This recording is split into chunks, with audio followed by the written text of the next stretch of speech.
मोमिनो, जब तुम नमाज पढ़ने का कस्द किया करो तो अपने मुंह और कोहनियों तक हाथ धो लिया करो और सर का मसाह कर लिया करो और टखनों तक पांव धो लिया करो।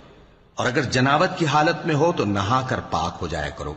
और अगर बीमार हो या सफर में हो या कोई तुम में से बैतुल खला से होकर आया हो या तुमने औरतों से मुकारबत की हो, फिर तुम्हें पानी न मिल सके तो पाक मिट्टी लो और उससे मुंह और हाथों का मसा यानी तयम्मुम कर लो।